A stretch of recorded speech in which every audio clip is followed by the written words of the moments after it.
So it's been a week. We planted some seeds a week ago, and so now it's Sunday seed day again.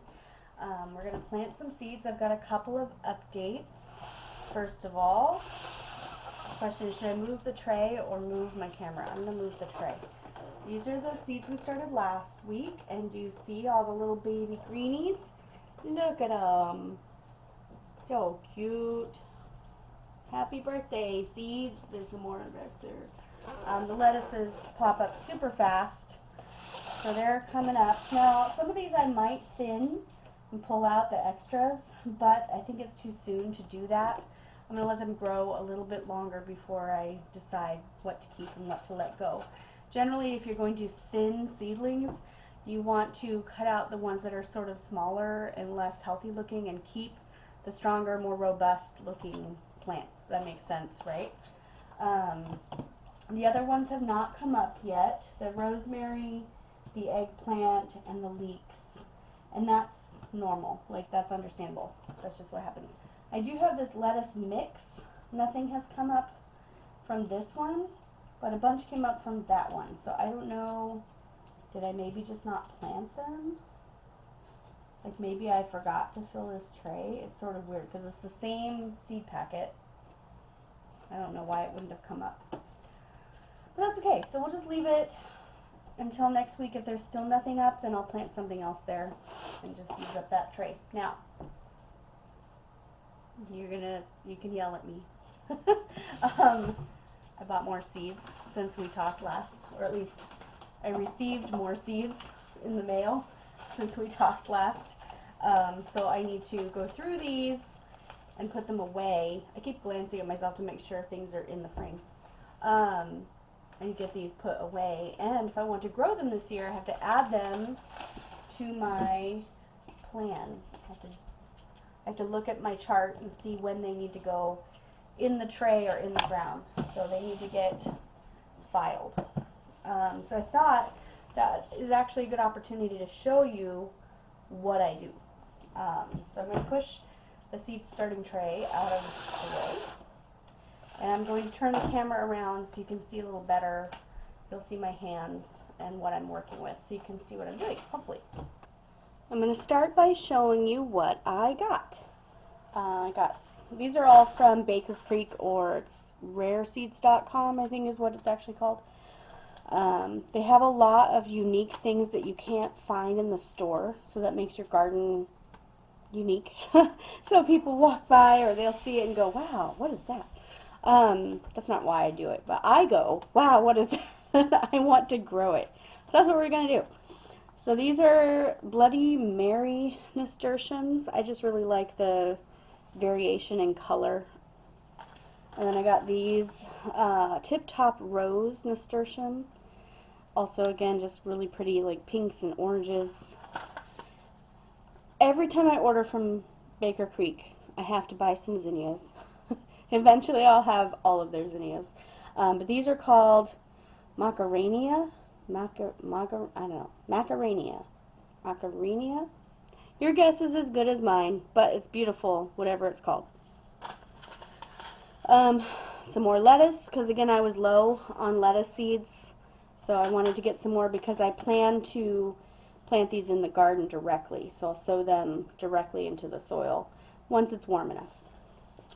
And then some Sugar Rush peach peppers. Now, I've grown these before, and they're actually pretty good. Around here, we don't do peppers very well. It's just not hot enough for long enough to do good peppers, but these did really well in my garden. So I didn't save any seeds. So now I'm going to grow more. I'm going to try to save seeds. Well, probably won't get fruit. I keep thinking I'm going to have fruit before we move, but that's probably not the case. So I may have to buy more seeds. That's okay. Swiss chard. I also ran out of seeds for this. I grow this every year. I actually have some plants that come back every year. So if they come back again, I don't actually need seeds, but I was completely out. So if I wanted to grow them somewhere else or grow more of it, I would have to get some seeds. So I did that. Jalapenos, another good one that does pretty well around here.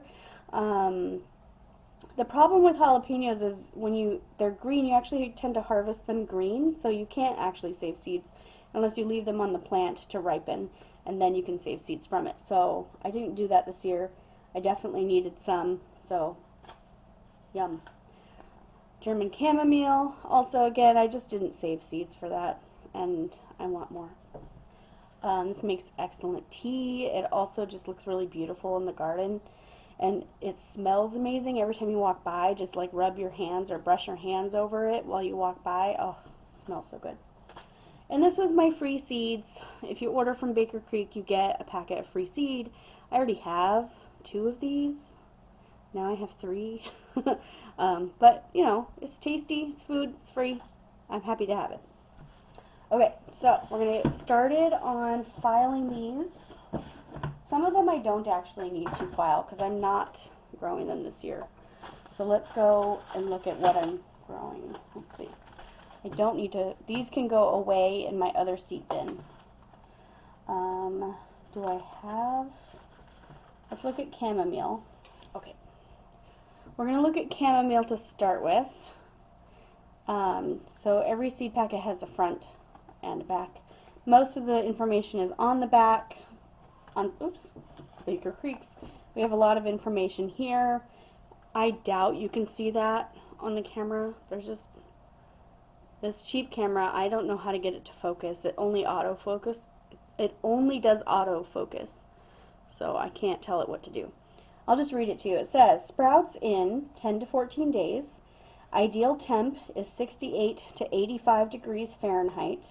Seed depth, it says surface sow, so that means you don't need to dig a hole. You just sprinkle it around on the surface. Plant spacing 8 inches apart. Frost hardy, yes. So that just means if there's a light frost, it won't kill it. Minimum full sun 6 to 12 hours, so it needs pretty much all day. Let's see. Annual, beautiful, small flowers, makes relaxing tea with a sweet, fruity fragrance, medicinal, attractive plants. Excuse me. Planting instructions. Easily self-sows. That means if you had a plant last year, the plant you had probably did not survive the winter, but the seeds have fallen into the soil and will grow back. So we'll see if that happens in my garden. I'm pretty brutal about weeding, so if there were babies, I would probably pull them up not knowing that they were new plants. Anyway, keep moist until sprouts appear.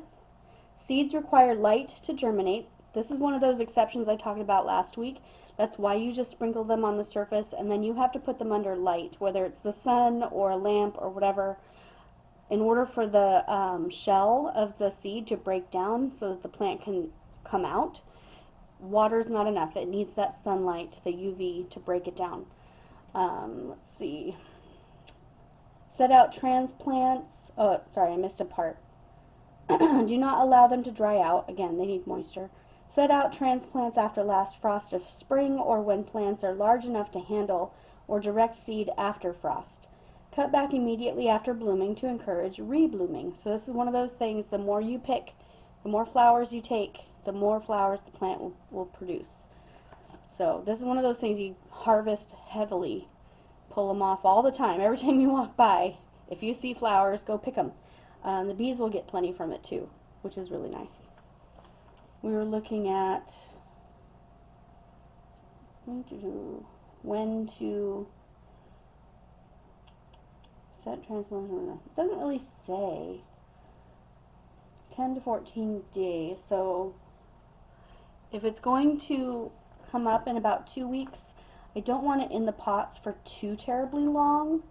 So let's do, if it's growing for about 4 weeks, I'm going to do 6 weeks before my last frost. So it has 2 weeks to sprout and then 4 weeks to grow before I put them out. So let's look at my little thingy. We're looking at the spring side. Sorry, I'm trying to do this around the camera. My first frost, or last frost date, excuse me, is April 1st. So I'm going to count back 6 weeks. 1, 2, 3, 4, 5, 6. That's the end of February. Now obviously, since I'm doing these things on Sunday, February 22nd is not a Sunday. So I'm just going to pick, you probably can't even see that that says February 22nd, but it does. So I'm just going to pick the last week in February. I go to my little files and I look through. This is the one I did last week. January, this is today's seeds, by the way. These are the ones we're hoping to plant tonight. February 26th, it looks like. So I'm going to take my February 26th, add my chamomile, and with my pen, which is over here, I got it. I'm going to write on here, start indoors chamomile. Sorry, my handwriting. Boop. Chamomile. So they are now in the envelope and set. So then I can file this back away where it belongs and do the next one. This is the next one. Peppers. So, looking at the seed packet again, I'm just going to do this twice with you and then I'll go through and do the rest of them. Sprouts in 7 to 10 days. Ideal temperature is 70 to 95 degrees Fahrenheit. Seed depth is 1/4 inch. Plant spacing 18 inches apart. Frost hardy, no. Obviously, it's peppers. Minimum full sun is 8 to 12 hours, so this definitely needs all the sun you can give it. It's a pepper. Let's see. The back of it says Capsicum annum, that's the name. Craig or Greg? I can't read this font. Craig's Grande jalapeno pepper. An improved jalapeno developed at Redwood City Seeds, a big fat jalapeno that is perfect for making lots of salsa, thick, flavorful flesh. Cool, just what I want. Planting instructions. Start indoors in bright light 8 to 12 weeks before last frost. Heat mat helps to warm the soil and speed germination. Peppers often appreciate a bit of afternoon shade during the hottest summer weather. So, you know, keep an eye on that. So 8 to 12 weeks, looking at my handy dandy chart. Ta-da. We're going to count back from April 1st. You could do this on a calendar too. You don't necessarily need to do it from here. 1, 2, 3, 4, 5, 6, 7, 8, 9, 10, 11, 12. That would have been in January. We're at the end of January. So we're going to do these today. Cool. That's exciting. So the next one, I'm probably going to need to do these too. There's another thing that you can do is bunch these together. If you look at the back and they all say 8 to 12 weeks, find all the ones that say 8 to 12 weeks, which are going to be the peppers and tomatoes probably. I know that zinnias love heat too, so we'll see about those. Yeah, so I'm going to be doing these the same as well. And these say basically the same information, pretty much matching because they're both peppers. So, yep, exactly the same. Sprouts in 7 to 10, ideal temp's the same, seed depth's the same, plant spacing is the same, frost hardy, no, sun is the same. So the little descriptions are different, but the planting instructions are exactly the same. So that's cool. So we can treat these the same when we're planting, which is really nice when you can kind of batch things together. So cool. Now I'm going to go through and do the rest of these. I haven't decided yet if I want to grow all of these. So now we have everything out. I am trying to find all of my garden tags, the little rectangle-y ones. I don't know where I put them. I have a big stash of them somewhere, probably in the garage, and it's like 26 degrees outside right now, so I'm not going out there. I did find these though, which were gifted to me by my sister for Christmas. They came in just like a bag of gardening supplies, which is really cool. I'm going to just go ahead and use. They're a little big for this kind of thing, but that's okay. They still do the job. They work, and I'm all about practical and functional. The other thing that I wanted to talk to you guys about before I actually put seeds in soil, my bin here only has a few things left, a few spots left available to plant. So I have to decide what I'm putting in these empty spots, because I would like my peppers to be in a different tray so that I can put my heat mat under them. I do have heat mats. They're very handy for peppers in cold climates to get them to sprout, because they like heat. So I definitely don't want to put my peppers in here, although I could move them later if I need to. But for this tray, I think I'm going to start with cabbage. I like to do like things with like things. So if I'm doing lettuces and other green things, I might as well continue that theme and do cabbages. So that's what we're going to do. Somewhere I have a pencil, the same pencil I used last time. Here's my pencil. So we're going to start with this. You guys, I'm confused because I believe it's actually like bok choy. Is there a difference between pak choy and bok choy? Like this is P-A-K, pak choy. Pak choy? I've always thought it was bok choy when I looked it up online. That's how it was spelled. So are they different plants maybe? Because this is a type of cabbage, but I thought all bok choy was related to cabbage. I don't know. All brassicas come from the same like mother plant. They've just been bred to do different things. That's things like cauliflower, cabbage, Brussels sprouts, broccoli, kale. They're all from the same plant. They've just been, different characteristics have been bred over time to give us the vegetables we know now today. So this is related to cabbage, but I don't know if bok choy is the same as pak choy. I'll have to look that up later. I don't have time right now because I've got to get this done.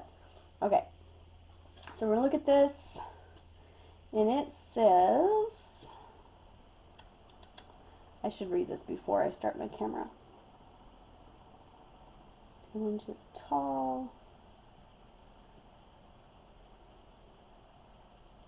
It doesn't give me a depth, so we're going to resort to our old standby, twice the width of the seed.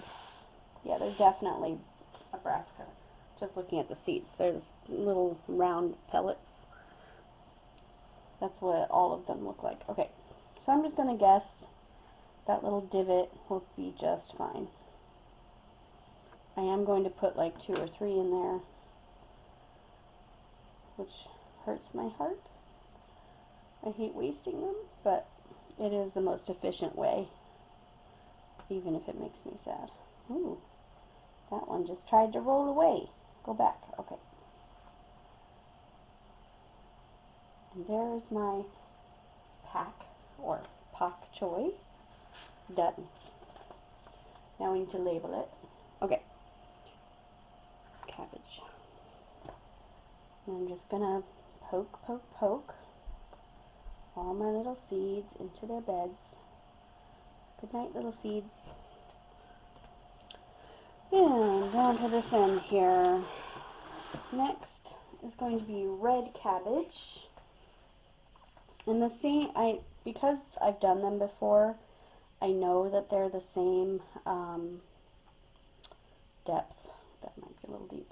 I'm going to do 2 trays of the red cabbage because they are bigger plants, so they need more space. And I don't want just 6 cabbages. 12 cabbages sounds nicer. I think I have room for it. I also have 2 different kinds of red cabbage, so I'm going to grow them both. These are seeds I've saved myself, combined with some heirloom seeds that I bought from. These are from Baker Creek as well. It's just a different package. This is Red Express cabbage. So I don't know what it looks like because there's no picture. We're just going to wing it. Go for it. See what happens. It's exciting, right? And I'm just gonna put seeds in the holes. Like I said, these are seeds that I saved myself from my own garden. Red cabbage. It's possible they've cross-pollinated with something else and they will turn out not to be red, but they will be cabbage and they will be delicious. So, cool. Red cabbage. Check. And you. I haven't actually opened this one yet. So you see, I don't know if you can see that, but it's like sticky. That allows you to reseal it, assuming that you don't rip it when you open it. That green sticky stuff, so that you can then seal it back up and it will mostly stay sealed. I haven't made a mess yet, so if for some reason it doesn't, you can always just put a little piece of tape on it. Just don't put it in so securely that you can't open it again later. Okay, so a couple of seeds.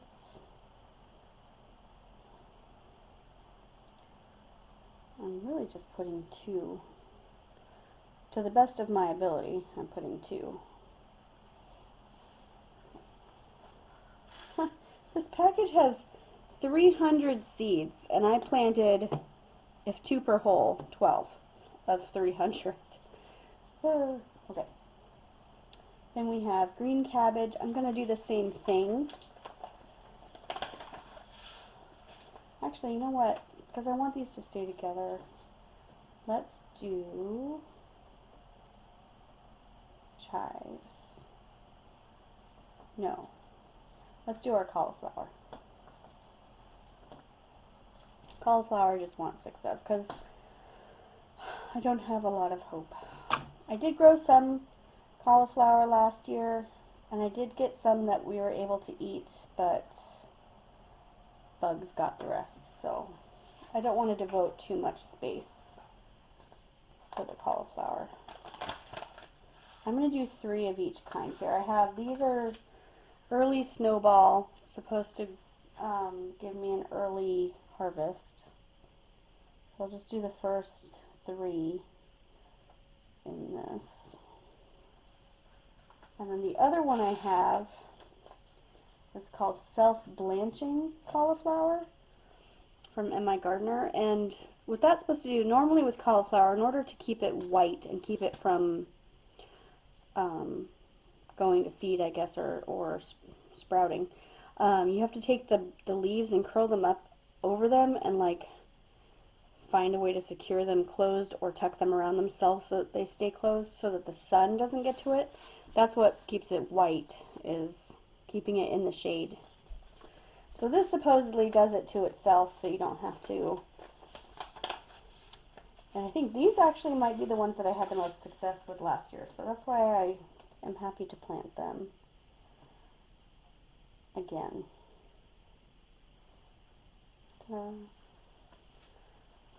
I really like cauliflower. I wish that it wasn't so difficult.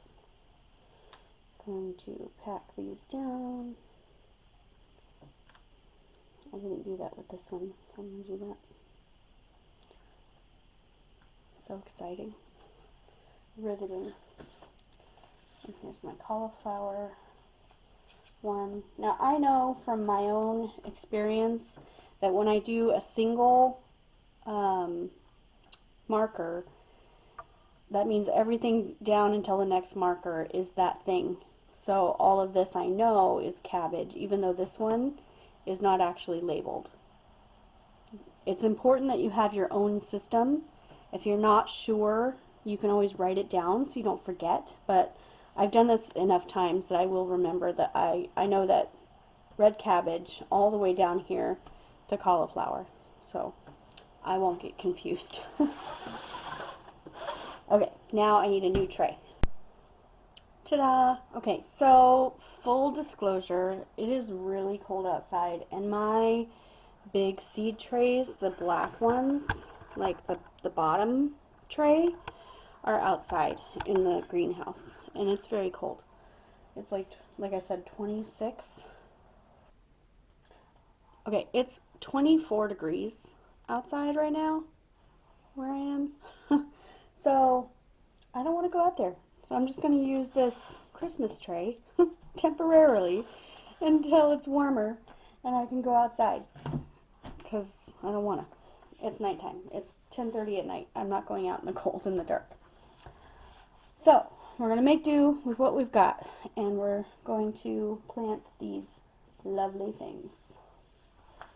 We have some green cabbages to do next. And we know, again, like we did before, this doesn't quite fit, and I find that to be really irritating.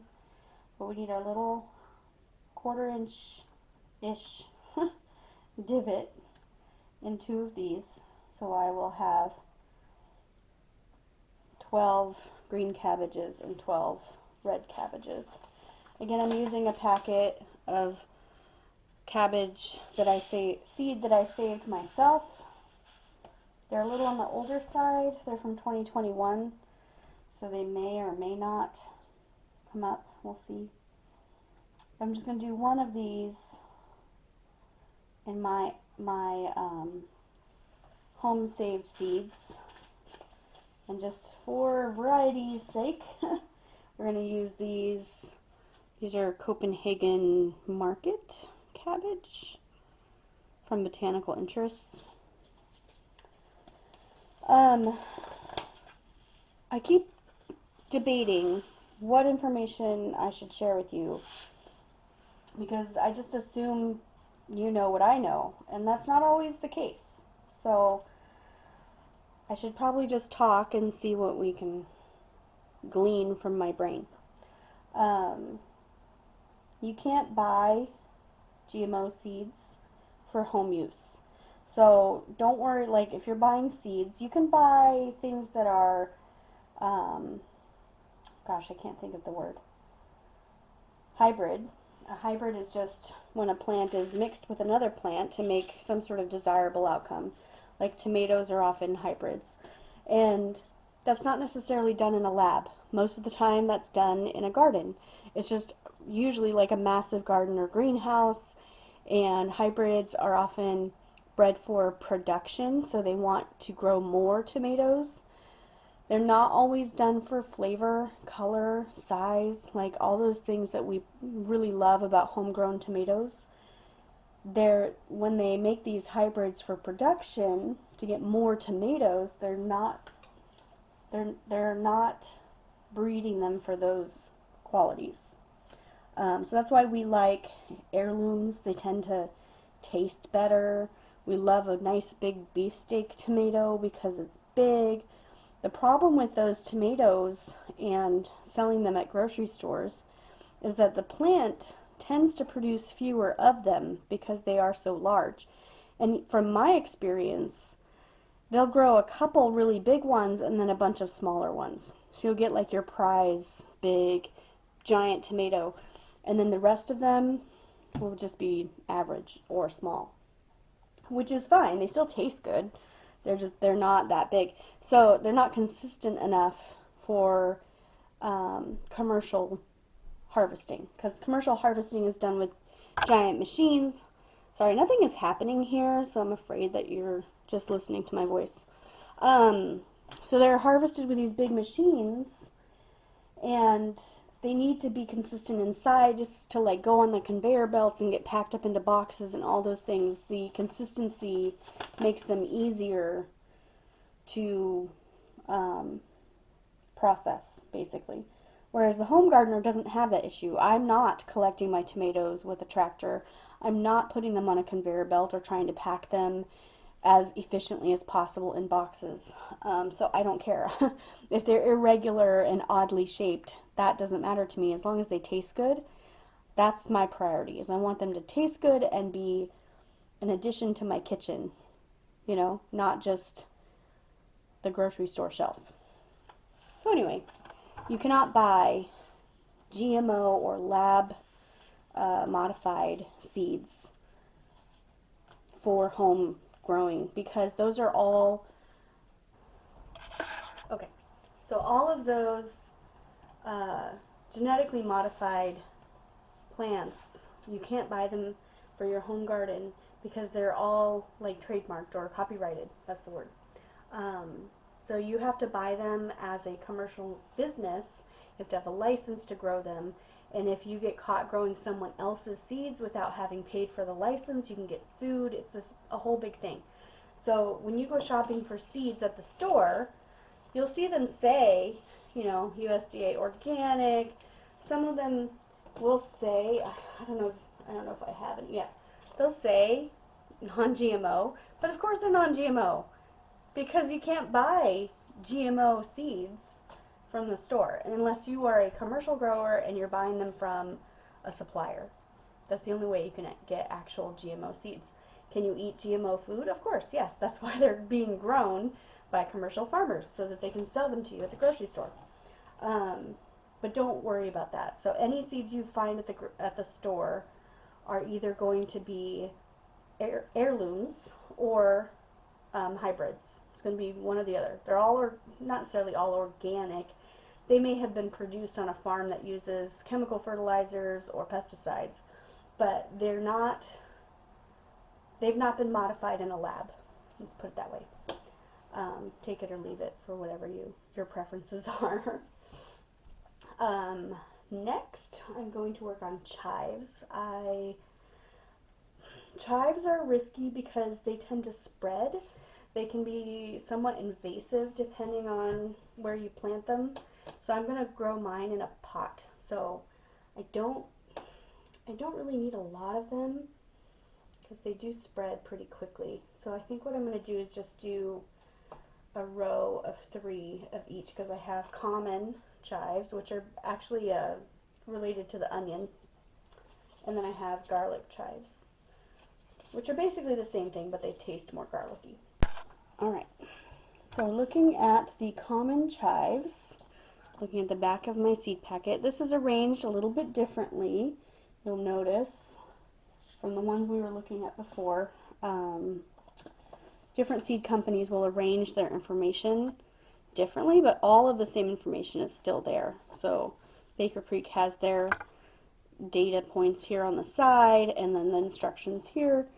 These seeds has some of the data points here and the instructions here. So let's see. When's it start inside? 6 to 8 weeks. Check. 10 to 15 days, 1/4 inch depth. Seed spacing, a group of 10 seeds every 8 inches. Row spacing. There's another thing that you should understand. Row spacing is more for large scale harvesting. So if you were to run a harvester down your rows or a tractor, you would want to space them that way. I'm not doing that because I'm a gardener, home gardener, excuse me. So I don't care all that much about the row spacing. It says thinning not required. So they just grow in bunches. So I'm not that worried about them growing closely together. They'll sort themselves out eventually. Like I said, I'm going to put them in a pot. They're going to expand and take up the whole pot by the time it's summer. I'm going to do here. I'm going to do 3 of the garlic and 3 of the common. And I'm just going to probably throw in a bunch. They do look like small onion seeds, so onion seeds tend to be a little more round than these. These are a little bit like football shaped. So we're just going to do like a pinch. I still did that little divot just so they don't like roll around too much. And then I'm just going to sort of fluff up the soil and cover them up so that they're a little bit spread out. They're not all in the exact center. So that's the common. I already did this, right? Yeah. Okay. Sometimes it's hard to see with the lighting. Oh, so interesting. The garlic chive seeds are bigger. That's cool. I should probably read the back. 1/4 inch. It says thin to 3 inches, container friendly. Thin to stand about 3 inches apart when seedlings are 1 to 2 inches high. Ooh. I do sometimes fly by the seat of my pants or instinct, whatever you want to call it, and just I see what the plant needs and kind of just try to give it what I think it needs. I've done pretty well with that so far. I do want to learn and apply that knowledge, but sometimes go with your gut, because your gut's probably right. All right. I'm going to just make sure that those are nice and covered and have good contact with the soil. That's another thing they talk about when you're planting seeds. You want the seed to have firm contact with the soil. You don't want to like bang it in there really tight, but if it's not contacting the soil, it's not going to get enough moisture to crack open that hard seed casing. Okay, chives. So we did common chives first and garlic chives second, like that. And now I'm going to do these Sugar Rush peach peppers, which is another Baker Creek one. So the information is sideways. We already looked at this before, but I just wanted to confirm. Yep, 1/4 inch depth. So I'm going to use this guy here. I'm only going to do 6 of these. The year that they did really well, which is the year before last, gosh, I had like 2 plants, I think, and we got tons. Like, we made hot sauce that we still have 2 jars of hot sauce left from those plants. So that's why I didn't focus on peppers that much last year, because we still had so much left from the year before. So if you've never seen pepper seeds, they look like this. I'm sure every time, like, you've cut open peppers, you know what they look like. I'm going to do 2 seeds per hole here. I'm going to try to spread them out. It's hard to do. Just create a second little divot, or make the divot a little wider. Just give them the best chance at having that contact. I don't want to stack them on top of each other, because they are sort of broad and flat, and if you stack them on top of each other, the chances of them like molding and not actually sprouting are greater. So you don't want moldy seeds. And these are, again, ones that I will thin to 1 plant per thing once they come up. And it will be sad. I'm always so sad when I thin things. I don't want to. But the cool thing is, a lot of times when you thin stuff like that, you can eat the little sprouts. They're just microgreens. Just eat them. Or if you don't want to eat them, feed them to your chickens. You've got chickens, right? Everybody should have chickens. I'm a chicken evangelist. Get all the chickens. Okay, so next, or last, is these jalapeno peppers. Let's see. We also, so same exact thing. 1/4 inch depth. So we're gonna do, I'm gonna do like I did before, and just do like a longer sort of divot here, so I can plant the 2 seeds side by side. And I'm actually going to do 2 6-cell trays here, so I have a total of 12. Because who doesn't love jalapenos? And I would love to can some. We've never had enough to really can. I've used them in salsa, and we've canned that. But I want to do like pickled jalapenos and what's the other one? Cowboy candy, which I believe is a little bit different from the pickled jalapenos, like a different brine. I'd like to try those. They sound interesting. Oops. Missed a tray. Here. So again, sort of flat. What's cool is the peach pepper ones are actually a little bit orange, and these are a little bit more white, which is kind of cool because the pepper itself is a little bit orange on the peach peppers. So it's neat that the seed sort of, you know, looks like the grown-up plant, the fruit.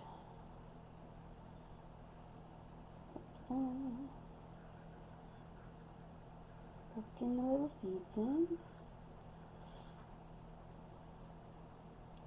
Now, since I don't have my heat mat set up, I'm just going to keep these inside until I can get a chance to set that up in the greenhouse, which our cold the little cold snap that we're on right now should be over by Monday. No, Tuesday, because today's Sunday. I keep forgetting what day it is. 2 days. Tomorrow night I think it's supposed to be like 30 at night, which is not bad. I've certainly had worse winters. We just have to stay flexible and vigilant. Keep your eye on the weather. Always be thinking about your plants. I joke about, they're my babies. They're not really my babies. I have actual babies.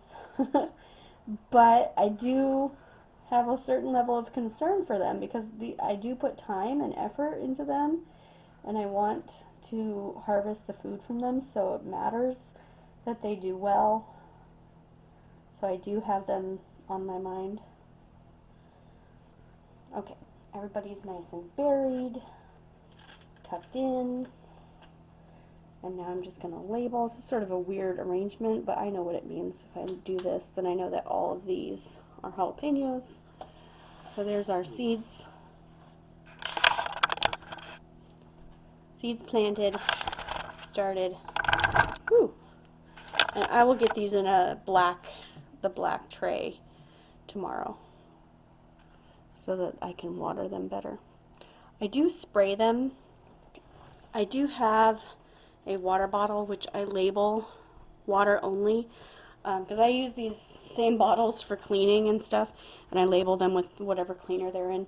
But I do spray them at least to get them started, because I want that water right up on the seed so that it's got a better chance of, like, I keep saying it, but people need to understand, we're trying to get the shell casing to dissolve or to break apart or break down, and that triggers the seed. The seed starts expanding. All that happens with water.